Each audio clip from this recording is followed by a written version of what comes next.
Hello and welcome back to another episode of Diablo to D&D. My name is David, and today we're going to go over the Let's Build for the Druid.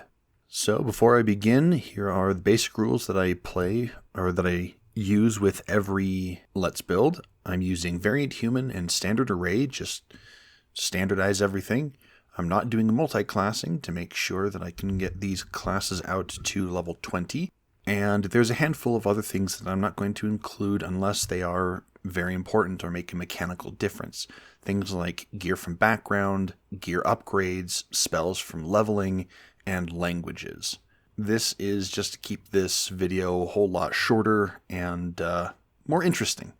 Alright, the first subclass we are going to go over is the Fire Druid. We are starting off at level 1 with an 8 in Strength, 14 Dexterity, 13 Constitution, 12 Intelligence, 15 Wisdom, and a 10 Charisma. For the Variant Human points, we are going to be putting them into Constitution and Wisdom to bump them up to 14 and 16, respectively. We're picking up Investigation as our skill, and Warcaster, which is going to be very, very important because we are going to be focusing on a lot of concentration spells. The Druid doesn't have a lot of ability to regain spell slots, so picking up Warcaster to maintain that concentration on our spells is going to be very important. Now, we're not the D&D wizard, granted, but we do have one ability, and I think it's per short rest, but I'm not entirely sure. But we'll get to that when we get to it. For the background, we are picking up Sage, which is going to give us Arcana and History. This is another reason why we also have that Intelligence as 12, just kind of we're a little bit smarter kind of thing. For our skills, we're picking up Insight and Perception, and for our gear, we're picking up Dagger, the only simple finesse weapon, a shield, a sling and 20 sling bullets, a Scholar's Pack to back up that Sage, and hide armor and a druidic focus. Now, a note on that hide armor. This was a change that I made. It was a leather armor, but I realized that druids have medium armor proficiency, and so I figured, well, I'll bump that up. It still is a cap of +2 dexterity, so you're going to be wanting to bump that hide armor up to, I think, like half plate or something, which I believe is a 15 +2 dexterity. At level 1, we're also picking up spellcasting. There's nothing special about this. It is literally pulled directly copy-paste from the D&D Druid, so I'm not going to go over it. Now, since we are a Fire Druid, I would highly suggest thematically picking up some of the fire spells or fire cantrips and whatnot that you can at first level. I know Create Bonfire is one of them. It's a good one, but I much, much prefer Produce Flame. I love Produce Flame. It's a light source, it's a damage source, it has a fairly decent range, and it's really flavorful. I love the idea of somebody walking around with a burning ball of fire in their hand. At level 2, we pick up 2 abilities, one from the main class and one from our subclass. This kind of mirrors the D&D Druid class progression, where you pick up your subclass and the shifting ability. I can't remember what it's called. In this case, we're picking up Wereform. Wereform allows you to, as a bonus action, very similar to the Wild Shape from the Druid, it allows you to turn into a different form. In this case, it is a werewolf or werebear and not just a beast, so it's a little less utility and more combat focused. This transformation lasts 1 minute, or until you fall unconscious or die, or until you end it, no action required by you. You can still speak, wear armor, cast spells, and use abilities and feats while in this form if your new form is physically capable of using them, but you are unable to use weapons or shields. Your hands are now paws and claws, so you can't really hold a scimitar or a dagger or whatnot. However, while in this form, you can use your wisdom instead of strength for the attack and damage rolls of unarmed strikes. For the werewolf, very wolfy themed, you're dealing 1d4 slashing damage with your unarmed strikes. You have advantage on melee attack rolls if or if an ally is within 5 feet of the creature you're targeting and the ally is not incapacitated. This is flatly pack tactics. And you also gain temporary hit points equal to your druid level that disappear when wear form ends. So a little bit more tanky, a little bit get in there and slash up some people. Werebear is, instead of damage, it's very defensive focused. Your unarmed strikes deal 1d8 slashing damage, so a little more damage, but you don't have advantage. Your armor class increases by 2, so kind of this quote-unquote shield. And you gain temporary hit points equal to 3 times your druid level until the wear form ends. So both of these are very, very nice, very handy to use, especially since you have a DA hit die, and you're a full spellcaster, so you're not going to be really using your dagger. So you might as well just turn into a werebear, keep that AC bump, get a bunch of temporary hit points, and cast spells from the sideline. You can get in there and start dealing some damage. You do have that nice ability to actually wade into battle, but it is not necessary. And much like Wild Shape, you can use this ability twice per short or long rest. Now, for our subclass, we are picking up the Firestorm ability. This was an actual ability, and then I bumped it over to a spell. Same thing with Molten Boulder at level 6 and Fissure at level 10, but we'll get into those when we get into those. When you take the subclass at 2nd level, you learn this cantrip Firestorm. It doesn't count against the number of cantrips you know, and when you cast it, you can choose which creatures make the saving throw. It's an action, 15-foot cone, dexterity saving throw, and a creature takes 1d4 fire damage, and it ignites non-magical objects in the area that aren't being worn or carried. And then at 5th, 11th, and 17th level, the damage goes up. So because it's an area of effect, it is a 1d4 instead of 1d6, but it still is a pretty good spell. And since you can choose who in the area makes the saving throw, you can run in there and blast it from behind your ally without actually scorching them. All right, at level 3, we don't have anything other than spellcasting bonus, or our spellcasting goes up and picks up that 2nd level slot. Now, this is important because we pick up 1 or 2 spells for the Fire Druid that are going to be very handy, very useful, and very flavorful. You're a prepared spellcaster, so you can pick and choose as you want. But Flame Blade and Flaming Sphere, both of them are concentration spells of 2nd level. Flame Blade is a bonus action that creates a scimitar-like thing in your hand that deals 3d6 fire damage, and that allows you to run in and deal some serious damage. Now, this doesn't scale very well, but it's still very useful for you, because you can cast it, you can hold on to it for 10 minutes. That means you might be able to make it last for 2 combat encounters. Or you can cast it, throw it away, and then sneak past the guards and then reignite it. Now, the problem with this is that as a quote-unquote weapon, it doesn't work in your wear form. Personally, I would say, yeah, sure, you create like burning claws that you can use, but rules as written, rules as intended, it doesn't work that way. However, the other spell, Flaming Sphere, is also very nice. This allows you to stand back, direct a burning sun around the battlefield, run it into creatures, make them make a dexterity saving throw, and have them burn. Just burn. Wahahaha. I like this very much. The only problem is that it is a bonus action to move the sphere. And when you get your Vine at level 4, I believe, that is also a bonus action to command. So this is why I suggest picking up both Flame Blade and Flaming Sphere as a way to kind of pick and choose which one you want to focus on. Speaking of 4th level, we pick up 2 more abilities, the Poison Vine and an ability score increase. For the Poison Vine, you get the service of a Poison Creeper Vine. You spend an hour performing a ritual to summon an animated 3-foot-long vine, which uses the Poison Creeper stat block, and can be done over a short or long rest. And it's just another body you throw on the battlefield, and it acts as a creature that can flank other creatures. It can take the help action. It can do, pull a lever. It's just kind of there. Do with it as you will.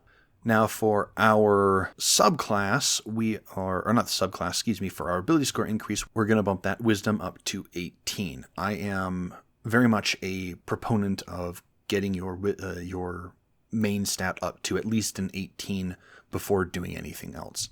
At level 5, we get 3rd level spells, and at level 6, we are getting another subclass ability, Molten Boulder. You learn the spell Molten Boulder. It doesn't count against the number of spells you know. When you cast it using this ability, you choose which creatures make the saving throw, and you can cast Molten Boulder twice per long rest without expending a spell slot. However, since you do learn it, you can also cast it using the appropriate spell slots. Molten Boulder is really, really fun.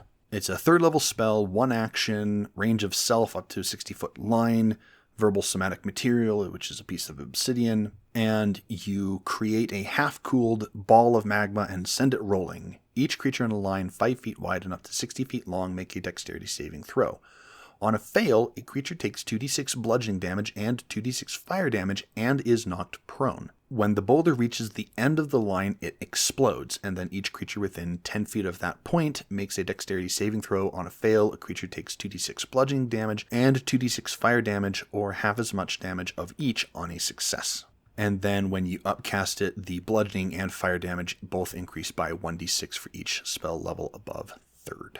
So the way that this works is that you pull out this ball of magma and you roll it down, and when you cast it, you determine how far it goes.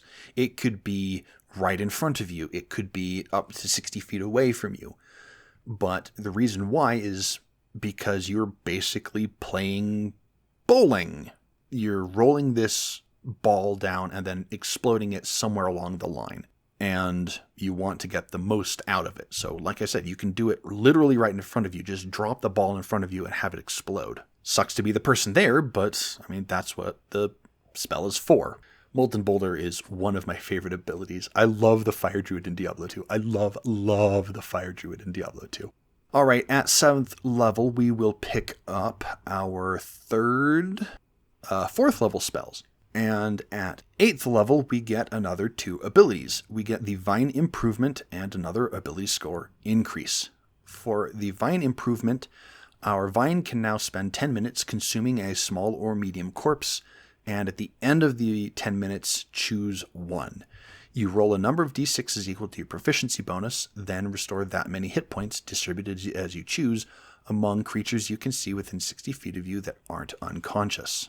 Or, choose a creature you can see within 60 feet of you. It regains an expended spell slot, which must be of a level less than your proficiency bonus. So that means that it caps out at 5th level. And then you can choose each option only once per short or long rest. While yes, this is a highly convenient way to get rid of bodies and hide the evidence, this is intended to be a little bit of healing, or kind of a lot bit of healing, and a little bit of regaining spell slots. This is kind of your corpse vine and your solar creeper vine mushed together. I realized that instead of having 3 different vines that you summon and having all kinds of abilities, I just mushed them all into the same one, and it just simplified the crap out of this. It's a very, very handy thing. Now, keep in mind also that you could use this. You don't have to have the bodies of your enemies. You could go out hunting and shoot a raccoon or a fawn or something, and then just hand it to your vine who eats it and then restores hit points. It doesn't have to be, a person or a goblin that you've killed. For the ability score increase, we are bumping that wisdom up again to 20. At level 9, we are picking up our 5th level spells. And at level 10, we are picking up Fissure. I like Fissure. At 10th level, you learn the spell Fissure. It doesn't count against the number of spells you know. When you cast it using this ability, you choose which creatures make the saving throw, and damage can't break your concentration on this spell. You can cast the spell without expending a spell slot once per long rest, and you can cast it using the appropriate spell slots. Now, Fissure as a spell is a 20-foot square that has a range of 60 feet. It is a 5th level spell, and its material component is a soot-covered rock. You crack the ground, sending gouts of fire into the air. Choose a point on the ground within range. The ground breaks in a 20-foot square centered on that point, becoming difficult terrain. Creatures in the air make a dexterity saving throw. On a fail, a creature takes 3d8 fire damage and is knocked prone, or half as much damage and is not knocked prone on a success. When a creature enters the area for the first time on a turn, or starts its turn there, it makes a dexterity saving throw. On a fail, it takes 3d8 fire damage or half as much damage on a success. So this is a great way to just drop a bunch of knock everybody prone area of effect.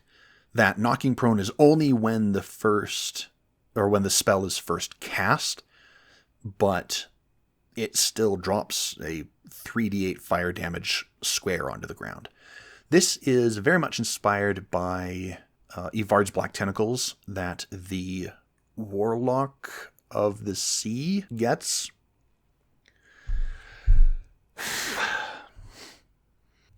Fathomless Warlock, that's what they're called. And if you've listened to the channel for a long time, you know that I played a Fathomless Warlock, and I loved it so much. But yeah, it's very much like that, only instead of grabbing onto people, it just deals damage. Oh, and then the spell scales 1d8 per spell level above 5th. Okay, 11th level, we're picking up those 6th level spells, and 12th level, we're getting an ability score increase. Now, 12th level, I'm picking up Resilient Constitution. I want to make sure that my concentration spells remain on. And so having that Resilient Constitution, being proficient in those saving throws, allows me to basically ignore the damage coming in, because I have to have, I think it's a DC of 10 or half the damage, whichever is greater. So you have to deal 20 damage before that DC starts going up.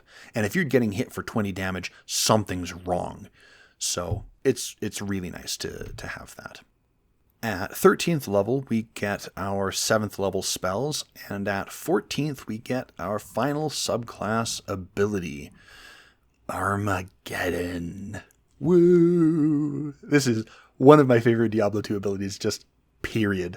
I love Armageddon. At 14th level, the sky burns at your command as blazing rocks fall. As a bonus action, and at the start of each of your turns for 1 minute, each creature of your choice within a 20-foot radius, 40-foot high cylinders centered on you makes a dexterity saving throw against your spell save DC. On a fail, a creature takes 4d6 bludgeoning damage and 4d6 fire damage, or half as much on a success rounded up. You can only use it once per long rest, but this is one of the most visually striking abilities in the game. I would argue something like Volcano perhaps is a little more than Armageddon, but it is just a blast. Armageddon is a crowd killer. You activate it and it stays on for like 2 minutes, 3 minutes, and you just walk around and everything just dies around you. It's not very accurate, unfortunately, but it is. I mean, that's why you have the other abilities, right? So you can just activate a volcano right under them. Fissure in that entire pack of enemies disappears. But still, Armageddon, so much fun. Now, with Armageddon, because you're activating this and it becomes an area of effect centered on you, this is one of the reasons why I kind of like that Flame Blade build, where you're going to be running into the melee and attacking with your Flame Blade. Keep in mind, you also have a shield, so you're not suffering too much. You're not going to be getting hit all that often. So being able to just burn things in an area around you is just so nice. At 15th level, we're picking up our 8th level spells. 16th level, we are getting our ability score increase, or in this case, we are picking up a feat. I am getting Aberrant Dragon Mark. Now, Aberrant Dragon Mark is one of my favorites. I love this feat because it turns your Constitution into a spellcasting ability. The reason behind this is, one, it adds Constitution, which rounds up our Constitution up to 16, but also because it adds 2 spells, but also because you can change the flavor a little bit. So I don't know the exact reason behind what a dragon mark is, but in this case, for me, what I'm flavoring this as is that they were burned at some point in their history, which is one of the reasons why they're a fire druid, is they are researching fire. And in this case, it was some curse or some blessing or something. And now at level 16, it's manifested enough that they are able to call on whatever power was, or whatever power had burned them. So we get 2 sorcerer spells, a cantrip and a first level spell, and I'm picking up Firebolt for some really good range, and Shield. Both of those aren't really necessary. Firebolt's more flavor, but it is really handy to have a 120-foot spell that you can just cast. And Shield, because you want to have some measure of defenses, as well as the fact that your Constitution is not as good as your Wisdom. So having a spell that doesn't require your accuracy, it doesn't have accuracy or damage based off the spellcasting ability modifier, is really nice. 17th level gets us the 9th level spells, and 18th level gets us Hunger.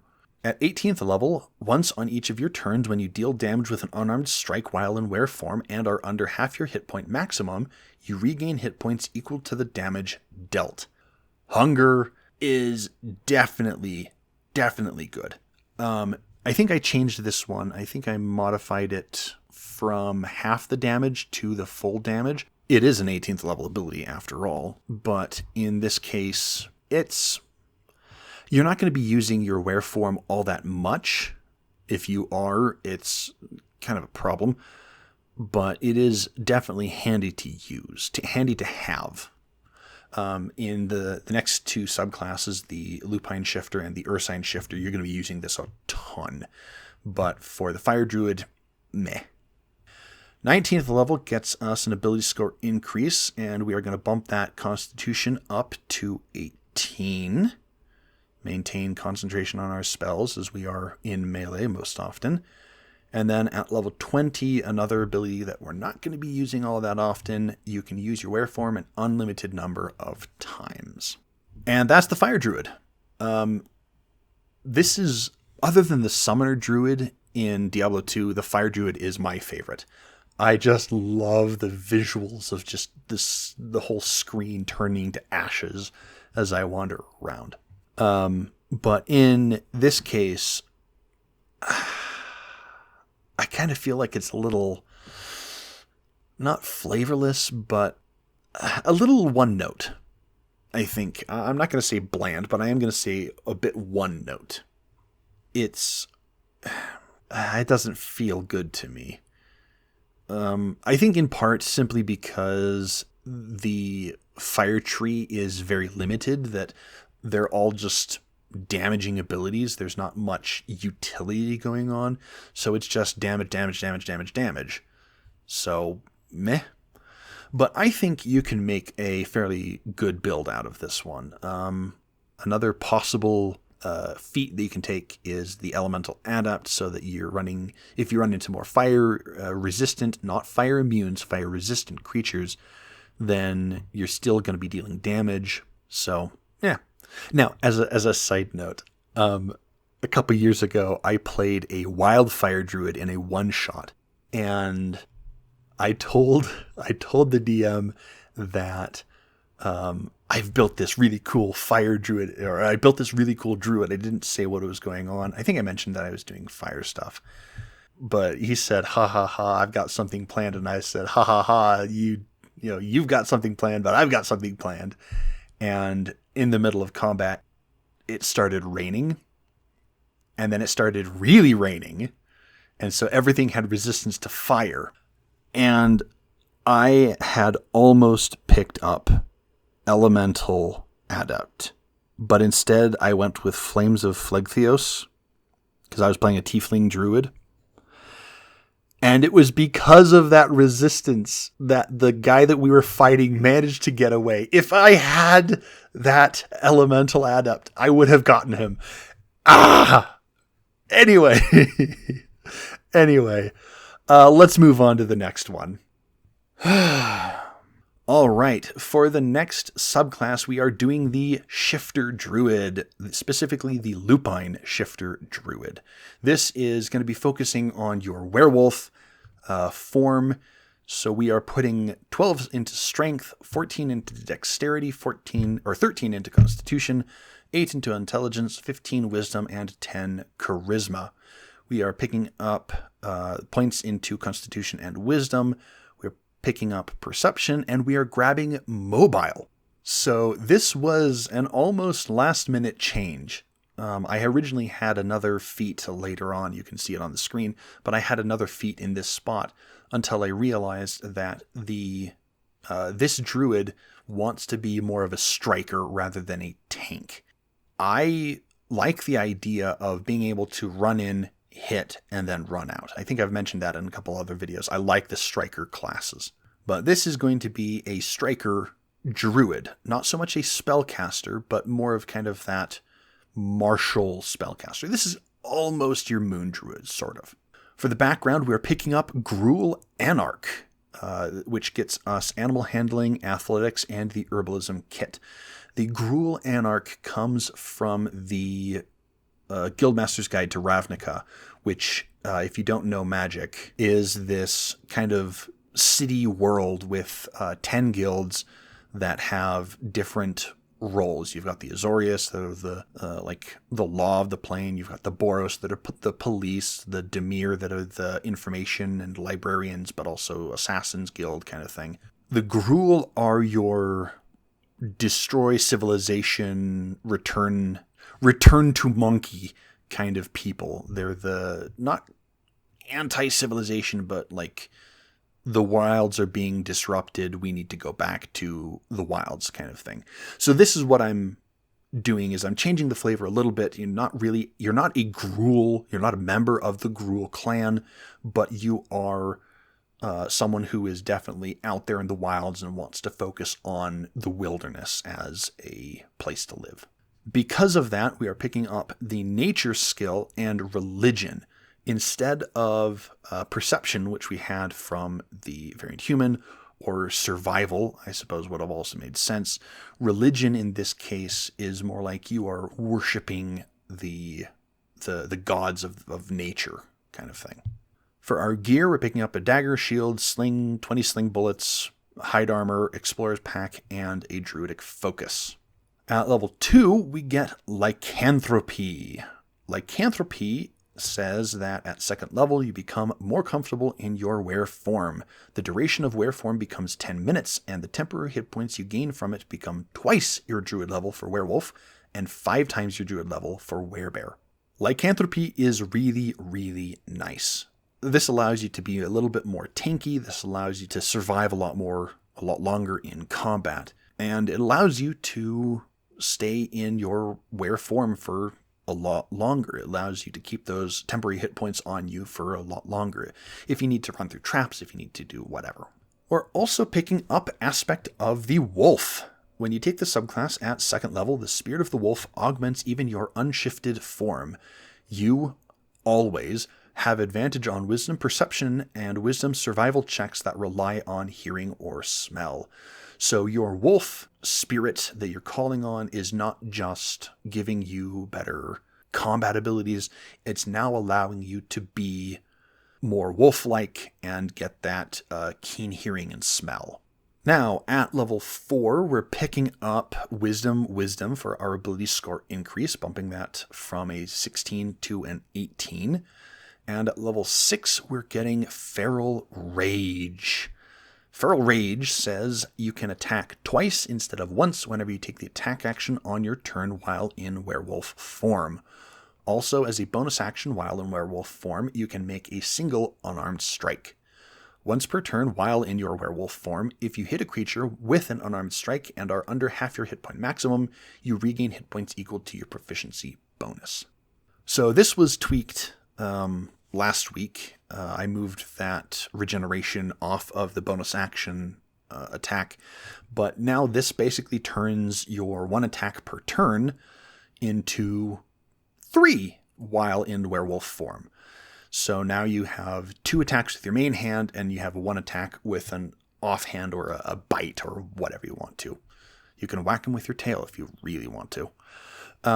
This allows you to do a ton more damage and get that mobile triggering on multiple creatures. So you can actually run in, you can attack 3 times and then back away. It is very, very, very handy. Now, at level 7, we pick up those 4th level spells, and this is where I want to talk about the spell that you are going to be concentrating on for the rest of the game. Guardian of Nature. Oh, I love this so much! It is a bonus action to activate, or a bonus action to cast. It is only verbal components. It is concentration, so it could fall in combat, and it lasts for 1 minute, which is not ideal. But you get so much benefit from this. You can pick either Primal Beast or Great Tree. Primal Beast increases your walking speed by 10 feet. See Mobile. You gain Dark Vision out to 120 feet. Not really relevant, but very nice. You make strength-based attack rolls with advantage. Literally not a thing. You're not making strength attacks. But your melee weapon attacks deal an extra 1d6 force damage on a hit. This is a 4th level spell that is a bonus action. So this takes your 2nd round. 1st round, you transform into your were form. 2nd round, Guardian of Nature. And then you make 2 attacks with your main hand. But then since you are attacking 3 times on a single turn, you're going to be dealing 3d6 extra force damage. And keep in mind, you are a werewolf. You have advantage. You can use your vine to help flank enemies. You have pack tactics. Get your fighter up here. Get your barbarian next to the enemy, and you have advantage. You are more likely to hit, and you're going to be dealing a ton more damage. And now that you have 50 feet of movement, you run in 25 feet, maul the crap out of somebody, and then back up another 25 feet. It is ridiculously good, and I love this so much. Great Tree is very handy, but I am going to talk about that for the Ursine Druid instead.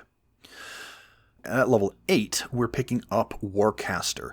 Warcaster allows you to have advantage on concentration checks, allows you to cast a spell whenever somebody triggers an opportunity attack. It's nice, but you really want to have that advantage on concentration checks is really what you're going for. All right, at level 10, we're picking up Rabies. Your werewolf form's teeth and claws drip with a virulent plague. You may make your werewolf form's unarmed strikes deal poison damage instead of slashing, and you may have a creature hit by your unarmed strike while in werewolf form make a Constitution saving throw against your spell save DC. On a fail, it is poisoned for 1 minute, and the creature can repeat the saving throw at the end of each of its turns, ending the effect on itself on a success. If a creature succeeds the saving throw, it is immune for 1 minute. Now, interestingly enough, if you ever run into like poison-resistant creatures, the Poisoner feat will help here. You can't get some of the benefits from the other one, like adding poison to a weapon doesn't really do much for you, but this will allow your poison damage with your claws and your teeth to ignore resistances. Not that it's not that it's useful. I think the Dungeon Dudes had a video on this, but it's not. It's something. But now, in this case, you can run up, you can hit 3 creatures and potentially poison all of them which means that they have disadvantage on their weapon attacks and ability checks. So it's actually pretty handy. It's a little bit of damage reduction, but if somebody succeeds on the saving throw, they're immune. So use it liberally and then just kind of use it whenever you can.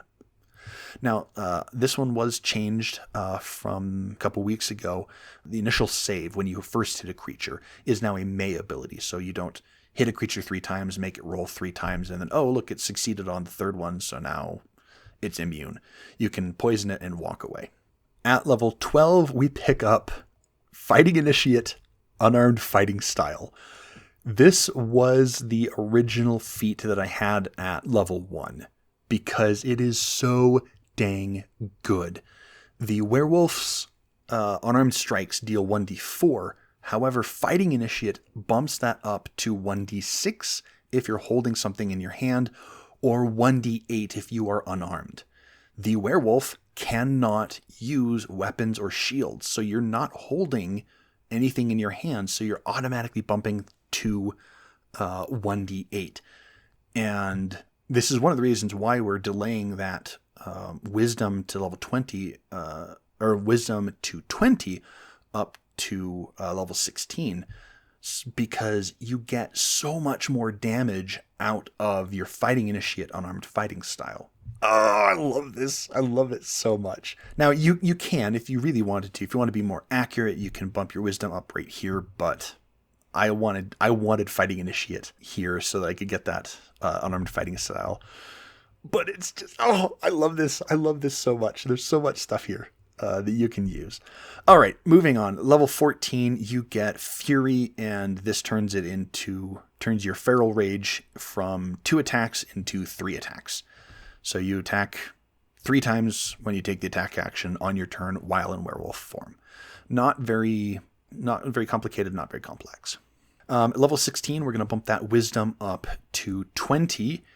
And again, this is just more damage, more accuracy, so on and so forth.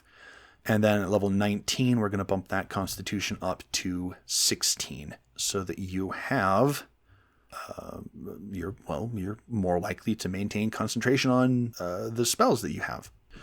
And that's the Lupine Shifter. Oh, I love this so much. Oh, there's so much stuff that could go in here. Picking up Fighting Initiate, picking up Mobile. You can pick up a Bark Skin if you really wanted to. You could pick up Bark Skin. You could pick up a whole host of other things and build this as a striker, as a not quite a tank, but as a DPS. I mean, you can do so much with the Lupine Shifter. This one is by far my favorite subclass, Druid subclass. And I think you could tell. It's just... the leveling was a little weird. The ability score increases were very, very strange. Because there's so much that I wanted to get onto it that it became a bit crowded. And so I had to make cuts somewhere. And I ended up cutting my constitution and delaying my wisdom out to level 16. So, But like I said, these are all suggestions, not requirements. All right, we are going on to the second shifter, the Ursine Shifter. We're getting 12 strength, 14 dexterity, 13 constitution, 10 intelligence, 15 wisdom, and 8 charisma. You are Gruff Boy. We're putting our variant human points into constitution and wisdom. We're picking up athletics and resilient constitution.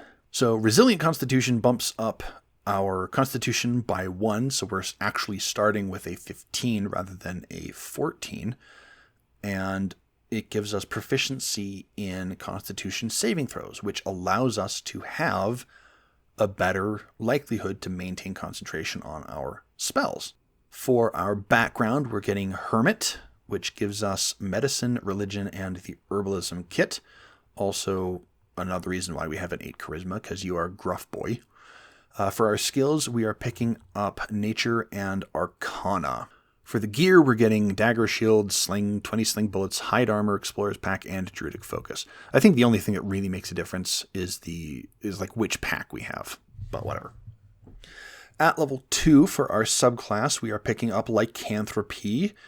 I mentioned this one in the Lupine shifter. It bumps your temporary hit points from your werewolf or were forms to twice your druid level for your werewolf and 5 times your druid level for your werebear, and your were form becomes 10 minutes.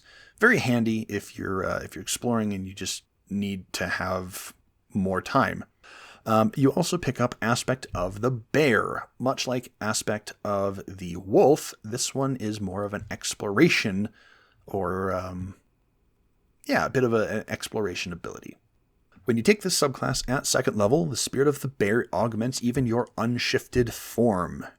You gain a climb speed and a swim speed equal to your walking speed, and you count as 1 size larger for your carrying capacity and the weight you can push, drag, or lift.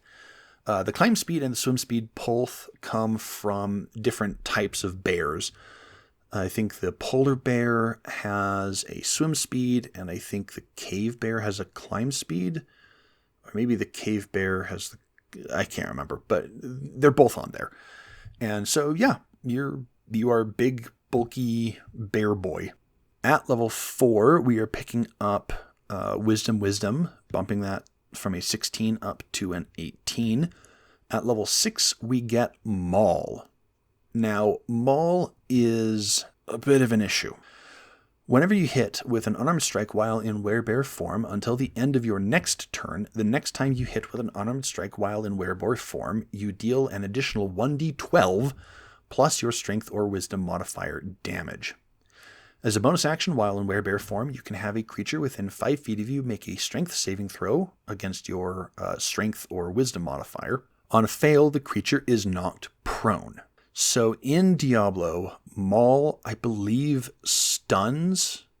I can't remember if it stuns or has a knockback, but that's where that second part comes from. But Maul is a series of consecutive strikes. The more you hit, the more damage you deal. So what I'm doing is you want to have a single hit every turn that just deals 1d8 plus 1d12 plus twice your strength or wisdom modifier.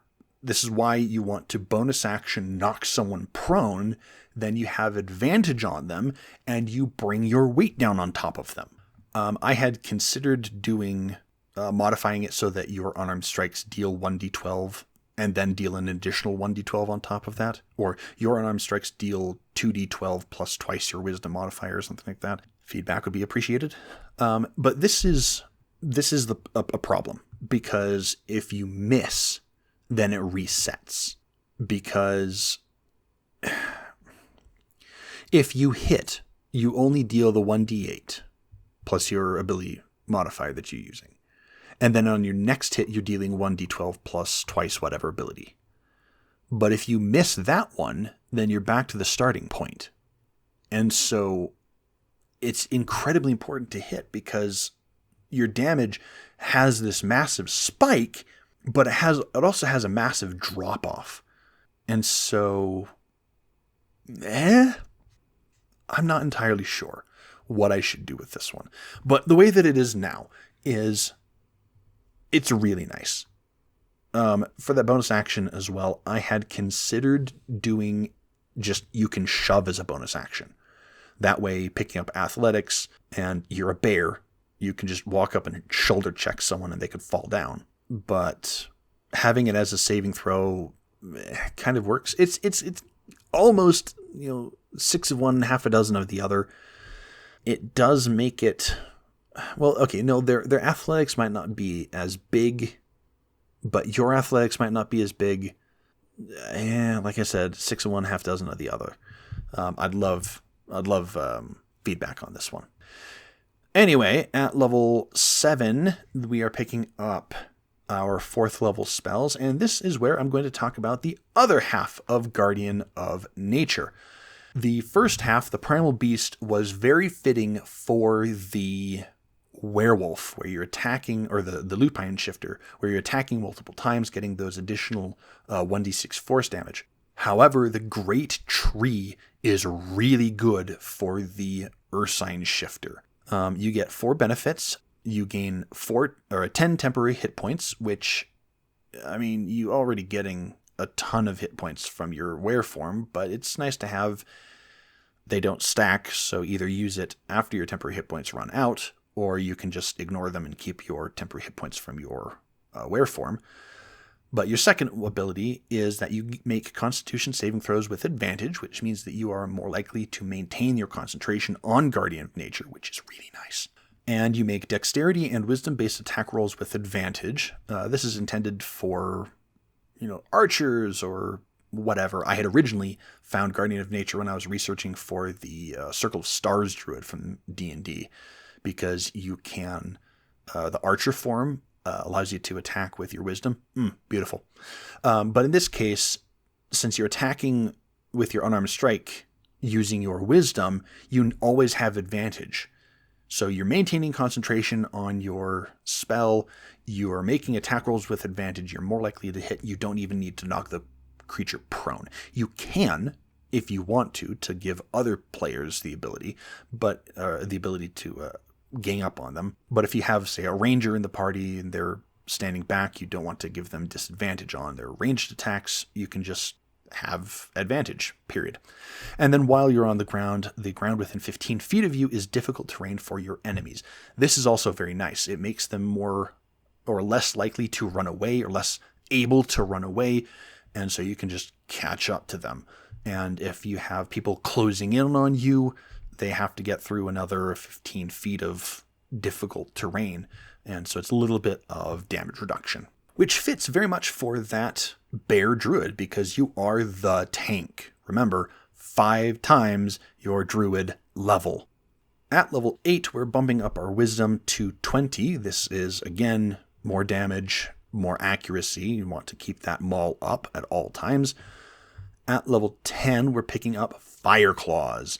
When you reach 10th level, the bear's rage erupts into flames. While in werebear form, your unarmed strikes deal additional damage or fire damage equal to your wisdom modifier minimum of 1.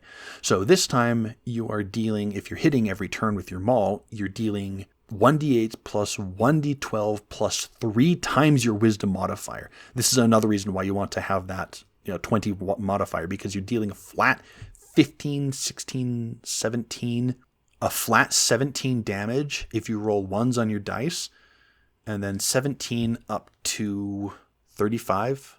I think between 17 and 35 damage. I think that's the math is right. The downside, of course, is always that you are needing to hit every turn. At level 12, we're picking up Chef and bumping our Constitution. This is a little bit more damage reduction in the form of temporary hit points, treats that you can give out to other players. You're not going to be using it very often because you're going to be getting those temporary hit points from your bear, but it's very nice to have, and there are so few usable feats that grant you Constitution. It's frustrating. Anyway, for level 14, we're picking up Shockwave. This is potentially not as good as I'd hoped. When you reach 14th level, as an action while in werebear form, you can have each creature of your choice in a 15-foot cone emanating from you make a Constitution saving throw against your spell save DC. On a fail, a creature takes 1d6 bludgeoning damage and is stunned until the end of your next turn. A creature that succeeds the save can't be stunned by this ability for the next 1 hour. So this is essentially just a 15-foot 1d8 bludgeoning damage. This is, maybe the start of combat and there's a bunch of 1 HP minions and you just walk up, cool, I'm going to take out 2 minions. I only have 1 attack, but, here's 1d6 bludgeoning damage. Knock them out. But also being able to stun for a turn might be worth giving up your damage so that your allies can dogpile on somebody. Now, it is a 14th level ability. Maybe it might be... you know what? Okay. I originally had this as can't be stunned by this ability for the next 1 hour. Maybe that's too weak. I mean, it is a 14th level ability. You have the monk, the D&D monk, who is stunning every turn from 5th level onward. Maybe it's fine that they aren't immune for an hour. I don't know. It's something I'll think of or think about. But yeah, that's pretty much it. That's Shockwave. And then 16th level and 19th level, we are picking up another 4 points into our Constitution to bump that up to 20. You're a tank. You're going to be running in. You're going to be taking and soaking a ton of damage. You want high hit points. Normally, I'd pick up like Tough at level 19 or level 16, but I figured you have enough hit points. You would rather maintain your concentration on your spell, and so having a 20 Constitution would mean that you have a plus 11 for your Constitution saving throw and advantage as well. So you'd need, 11, 12, you'd need 24, 25 damage and you automatically succeed. So again, if you're taking that much damage, something's wrong. And also keep in mind that you have that plus 2 AC from your bear. So this is probably my second favorite druid subclass. I love this idea of just this bulky bear walking in and just smashing skulls together with his hands. It's just beautiful. Now, I had agonized over the shifter, the Ursine Druid, because I had thought about making a grappling build. I don't remember the exact idea behind it. I think I saw the grappler feat, which gave advantage against creatures that you are grappling. And I thought, oh, wait a second. If I pick up Tavern Brawler at level 1, I did that with the wizard. Not relevant. But if you pick up Tavern Brawler at level 1, and you put your points into strength rather than wisdom, you can hit a creature with your claws, and then as a bonus action attempt to grapple and grab them in a bear hug. And then you get proficiency with athletics. You can pick up the skill expert, which gives you expertise in athletics so that they're not getting out. And then you can pick up the unarmed fighting style. Or not the unarmed fighting style, the grappler feat, which gives you advantage, and then it is the unarmed fighting style that allows you to deal 1d4 damage at the start of your turn to any creature that you're grappling. So you're dealing a ton of damage, and then I started putting in the feats, and I realized I don't have enough room for all of this.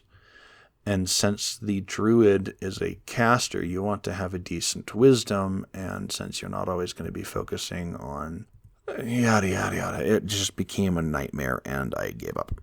But I am letting you know now, if somebody can build a grappler druid, I would be thrilled to see that. I would love to see the grappler druid. Now, I did, like I mentioned, brief aside, I did build a wizard, an evocation wizard that used brass knuckles as his main weapon, and he took Tavern Brawler at level 1, and I punched things literally on up to like level 14, level 15. It was so much fun. Brad, so much fun. Anyway, let's move on to the next one. We've got 2 more subclasses to go. For the summoner, we have an 8 in strength, a 14 dexterity, 13 constitution, 12 intelligence, 15 wisdom, and a 10 charisma. Those points from variant human are going into constitution and wisdom. We're picking up animal handling. We're picking up resilient constitution, maintain concentration on our spells. We're picking up Witherbloom student. This one is kind of selfish. I'll get into it why. Witherbloom student is from the Curriculum of Chaos, I think is what the book is called, which is a Magic the Gathering crossover. And in this case, Witherbloom it's Wither and Bloom. They are the green-black college. They're the biology and chemistry majors. In this case, I am doing a little bit of flavor tweaking. This is someone who is studying the cycle of life, sort of. So they're picking up nature and survival and an herbalism kit. But instead of a more formal college education, they're going out and learning from the wilds sort of thing. So for our Witherbloom Initiate feat that we pick up from our background, we are picking up Wisdom for our spellcasting ability, and then Druidcraft and Spare the Dying as our 2 cantrips. And this is why I wanted Witherbloom Student, because we're picking up Find Familiar. You are a summoner, you are going to have buddies on the battlefield. So Find Familiar is going to give us an owl that we can use to give the help action to our allies and cause problems for our enemies. It also gives us a lot more utility because I believe you can look through the eyes of that creature, and that allows us a ton more help with finding things. The summoner is very much a mix of combat and exploration. Not very much on the social side of things. The druids aren't very good at that, but very much so an exploration thing. Speaking of exploration, we're going to pick up Insight and Perception. Insight just because you've dealt with other people, and Perception because you're out there in the wild, you have to pay attention. For our gear, very much the same as the other druids. Dagger, shield, sling, 20 sling bullets, hide armor, scholar's pack, and a druidic focus. At level 2, we're picking up 2 abilities, Raven Companion and Horde Leader. For Raven Companion, I am not going to read this whole stat block, but you get a Raven that you can summon once per long rest unless you expend a spell slot of 1st level or higher. And the Raven Companion is actually not bad. It acts at your command unless you are unconscious, in which case it defends you and itself. It has the limited communication ability. It can communicate simple ideas such as positions of creatures or landmarks using a successful DC 8 charisma performance check. Can mimic basic sounds. I think that's pulled directly from the Raven stat block from the monster manual. But does have an actual attack. It can blind a creature with its beak attack. It's just 3 piercing damage, but the creature makes a Constitution saving throw against your spell save DC, and on a fail, it is blinded until the end of its next turn. So it's actually really handy if you've got somebody that is in the middle of combat that needs to get out of there. Send in your Raven, potentially blind them, and if you are blind, you cannot make opportunity attacks because you cannot see the creature, which means your Raven can fly in, hit, and fly away. 50-foot fly speed. And we are also going to pick up the Horde Leader ability. As an action at 2nd level, you can give verbal commands to any number of creatures you control within 60 feet of you. They do not have to be the same command. So you can, as an action, give your command to your familiar and to your Raven. Now, at later levels, when you have a summoned creature from a spell, for example, as an action, you can issue commands to all 3 of them using 1 action. Very handy. At level 4, we're bumping our wisdom up, which allows us to get a little bit more out of the combat that we're going to be using. At level 6, we pick up Druidic Companion. At level 6, you always have the spell Summon Druidic Companion prepared. It doesn't count against the number of spells you have prepared. Damage can't break a concentration on this spell, and when you cast it, the Druidic Companion gains temporary hit points equal to your Druid level. And you get that spell once per long rest without expending spell slot, but you can also cast it using spell slots of the appropriate level. Summon Druidic Companion is really nice. It's a 3rd level spell, has verbal, somatic, material components. The material components are a tuft of wolf fur and a bear claw inside a gilded clay pot worth at least 300 GP. Its concentration 1 hour. You summon forth a bestial spirit, and you get to pick direwolf, spirit wolf, or grizzly. And they have a ton of different abilities based on what they are. The wolves have keen hearing and smell and pack tactics. The direwolf has usher to death. Whenever a creature dies within 60 feet of the companion, for 1 minute, its attacks deal an additional 1d6 damage. The grizzly is a little more tanky. It also has a climb and swim speed. Get a bunch of exploration from there. the Spirit Wolf can slow creatures, the Dire Wolf can make them knocked prone, and the Grizzly just deals a ton of damage. Oh, and the Spirit Wolf can teleport. I forgot about that. And this is kind of your main ability that you're going to be using for the rest of the campaign. It comes in online very quickly at 6th level, and yeah, it's just useful.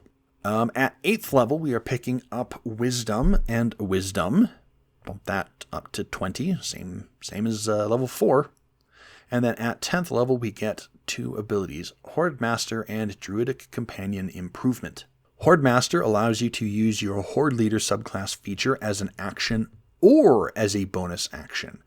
So you can summon your creatures, give them a command, and now you can attack and give them a command. Or you can, as an action, give them a command and then shift into your bear form or something.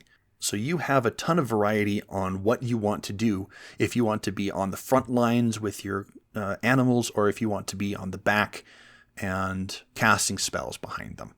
Either one is fine. And then, as a part of that, creatures you control add your wisdom modifier to their ability checks and saving throws. This was changed literally right before I started recording. This was your proficiency bonus. And then I realized that kind of got weird with like, oh, this creature has expertise in this abilities. So I just said wisdom modifier. Makes it easier. It does nerf it a little bit, but it makes it a whole lot easier to calculate. That does mean that your Raven is way more effective at communicating with its limited communication. All right, the other ability, Druidic Companion Improvement, makes your Summon Druidic Companion spell, when you cast using your Druidic Companion feature, the duration becomes a number of hours equal to your proficiency bonus. So this is now, multiple combats. This is potentially across, most of your adventuring day. So instead of going for only 1 hour, it's now 4 hours, and then goes up to 6th level or 6 hours. Now, again, this is something that could be tweaked, and I'd like feedback on this. Maybe is it twice your proficiency bonus, or like concentration of 8 hours, which kind of gets weird if you fall unconscious. Anyway, or you need to take a nap for a short rest is what I mean. All right, let's move on. At level 12, we are picking up Chef and bumping our Constitution. Chef allows you to create a number of treats that can heal your allies and give temporary hit points. And so if you really need to, you can toss your owl this little treat that you've made, and it swoops down, catches it, and it gets a bunch of temporary hit points. I guess I guess you can do it that way, but it's just a way to round off your Constitution up to, I believe, let's see, by now it is 16. Yes, it is 16. At level 14, we are going to pick up our second Druidic Companion Improvement. And this time, when you cast Summon Druidic Companion using your Druidic Companion subclass feature, you can increase the spell slot level up to 5th level.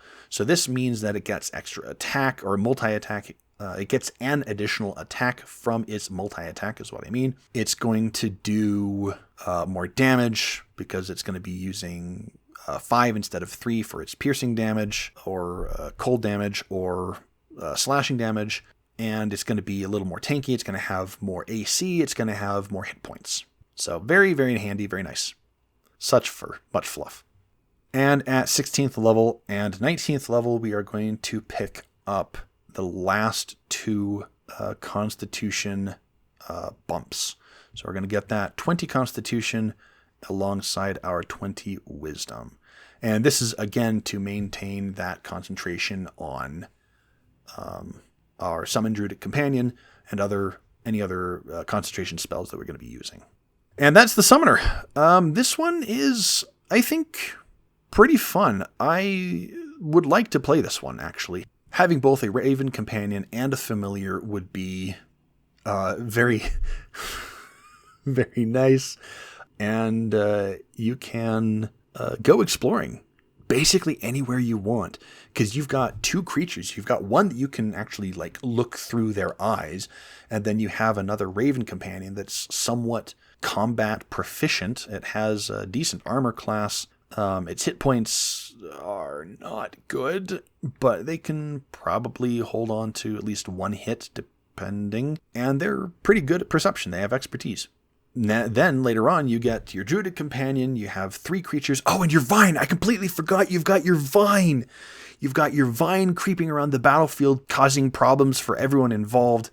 It's just a menagerie as you throw out these things. Go, my pretties! Rah! And cause problems for everyone involved, including the DM. All right, we're going to round out this video with the last ability, or the last subclass for the Druid, which is the Wind Druid. This one gave me so much pain, and I basically just kind of gave up on it. So we're going to start with a 10 strength, a 14 dexterity, 13 constitution, 8 intelligence, 15 wisdom, and 12 charisma. We're going to pick up those variant human points and put them into constitution and wisdom to round them up, and pick up the medicine skill and the healer feat. Now, the reason why I chose to go with healer on this one is because I realized that the Wind Druid is kind of the damage mitigation druid.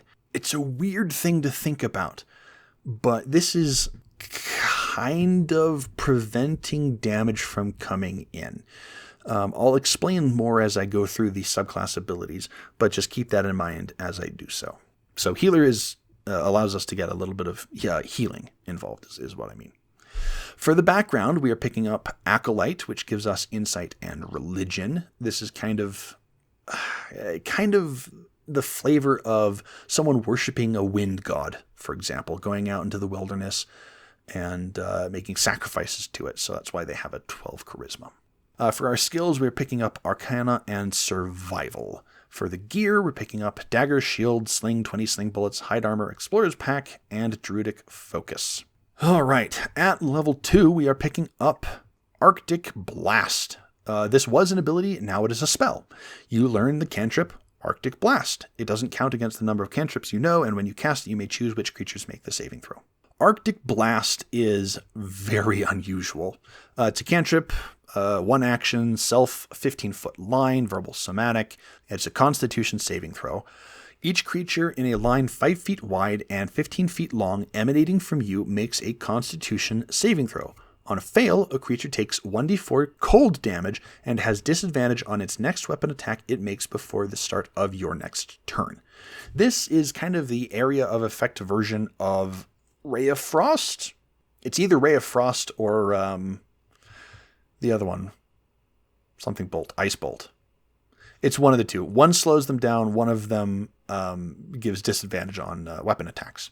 But in this case, it is a Constitution saving throw instead of an attack roll, and it is a very short 15-foot line. Like, you've got to get up close and personal with this thing.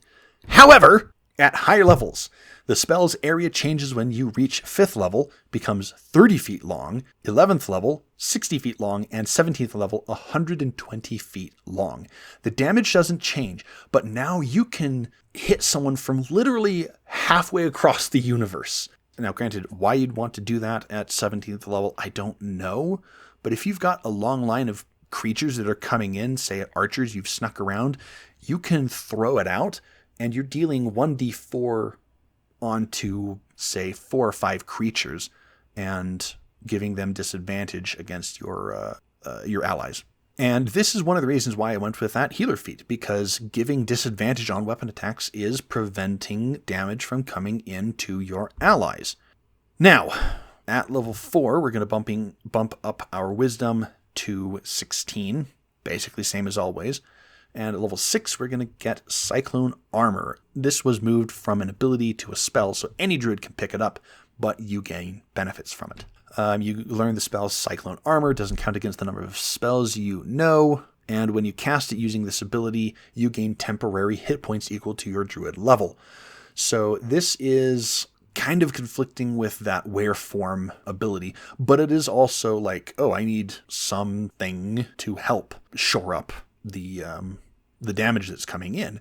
So if you've got your bear form, you've burned through all of your temporary hit points, cyclone armor, and then you can cast the spell without expending a spell slot twice per long rest, and you can cast it using the appropriate spell slots.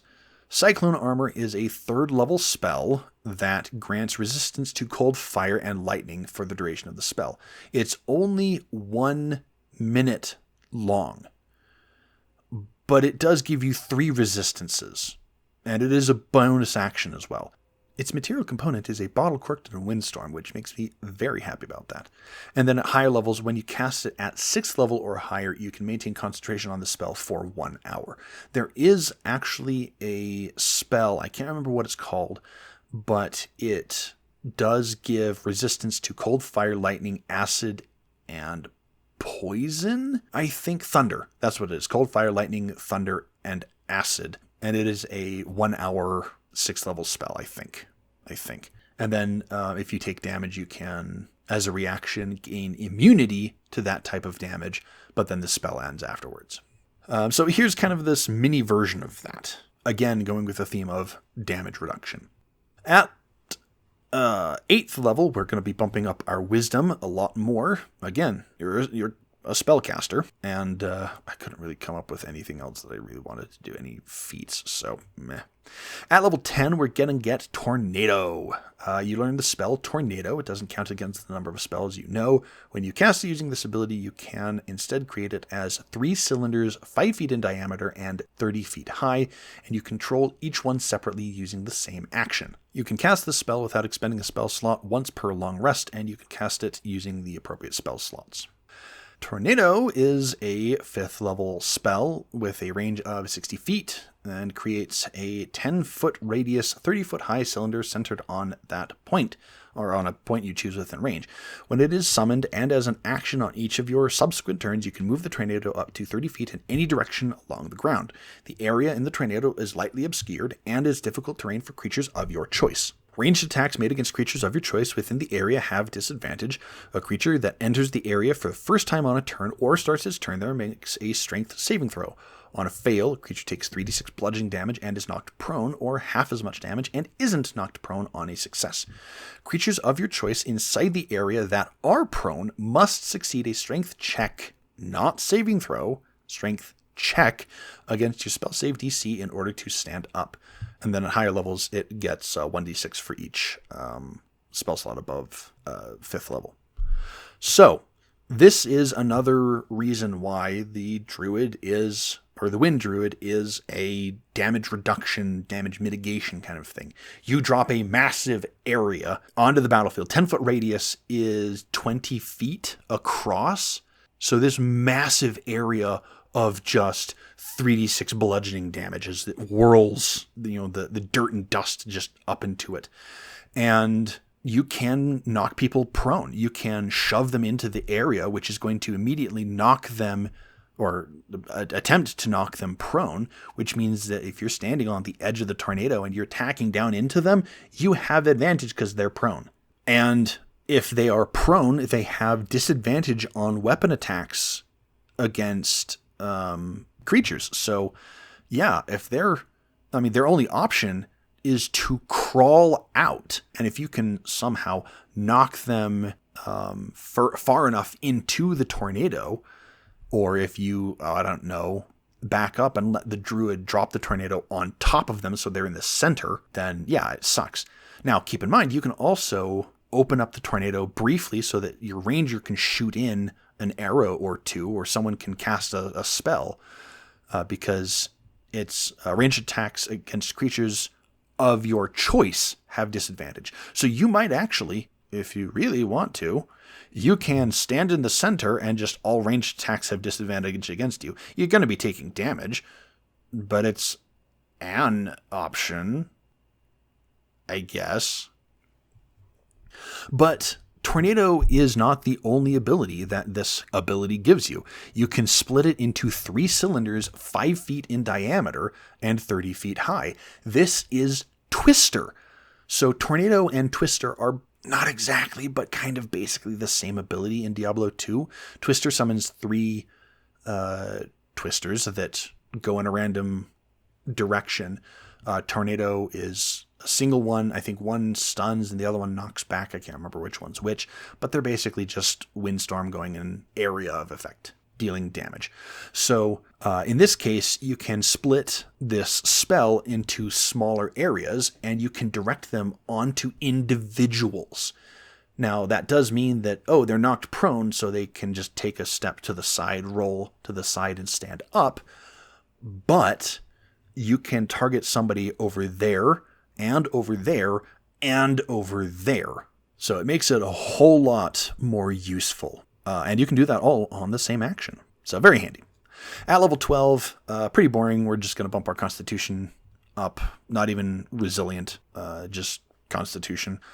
At level 14, we're going to pick up Hurricane. And this is the mother of all windstorms. At 14th level, you can command the winds to gather around you for protection and offense. As a bonus action, for 1 minute, you gain the following benefits. The area around you in a 20-foot radius is difficult terrain except for you and other creatures of your choice. Ranged attacks made against creatures of your choice within the area have disadvantage. When you activate this ability, and at the start of each of your turns, each creature of your choice within the area must succeed a strength saving throw against your spell save DC. On a fail, a creature takes 2d6 cold damage and is knocked prone, or half as much damage rounded up, and is not knocked prone on a success. So this allows you to turn into your bear, turn into your werewolf, and run around the battlefield, and now you can carry the storm with you. The Hurricane, I think it's the Hurricane Fury Druid is an actual build in Diablo 2. You put points into Hurricane to slow things down so you can hit them better as a Fury werewolf. But this is just, it's very handy and very nice. You can turn on your Tornado and push it around the battlefield with the 3 twisters. And then you also have your Hurricane, and you can have the areas overlap. You can do all kinds of stuff with it. You can only use Hurricane once per turn or once per long rest, so make it worth it. Very much like Armageddon, by the way. Hurricane and Armageddon. Oh, that would be such a build. Anyway, this is just a bunch of passive damage. This is a way to stop melee creatures from coming in and beating up on you. This is a way to stop ranged attacks from coming in. And because of that, also, this is one of the reasons why we're not picking up Resilient Constitution or Warcaster, is because you're turning disadvantage onto your opponents, so you're less likely to get hit. And then, of course, at 16th and 19th levels, we are also picking up 2 more levels, or 2 more points into our Constitution to bump that up to 20, so you're going to have a fairly decent saving throw anyway. And that's the Wind Druid. It's kind of bland. It's just kind of bland. I thought the Fire Druid was going to be very difficult to do. The Wind Druid by far blew that out of the water. It also could have been that I was just tired and gave up. I've been working on this thing for 2 weeks, and I'm still not fully pleased with it, but yeah. But yeah, I think the Wind Druid is, there's parts of it that I like, there's parts of it that I don't like. I'm definitely looking forward to getting my hands on the Diablo 4 Druid and bringing in some of the other abilities, maybe bringing in not just wind, but lightning as well. Maybe making Lightning Storm as part of this or something. I'm not entirely sure. But definitely something that is very different. It's not like any of the other druids. The fire druid is all damage. Your shifter druids are, well, they're shifters. They're up in your face kind of thing. And then your summoner is stand back and let your allies deal the damage. And the wind druid is just kind of all stand back and kind of battlefield control. It's kind of a battlefield control sort of thing, which is not bad. It's not terrible, but it's also not the best. Maybe Arctic Blast's damage could be bumped up. I know I did that for the the Bone Necromancer, bumping Teeth's damage up. That might be something. But all in all, it's out there. It's something. And that is going to be it. This has gone on for quite some time, and it is nearly 1 o'clock in the morning, so I am going to end it here. You can contact me at XenosFan2, that is XENOZFAN2 on Blue Sky and Reddit. And you could contact the channel directly at Diablo TODND on Blue Sky and YouTube. Thank you much for watching, and I will see you in the next one. Have a good whatever.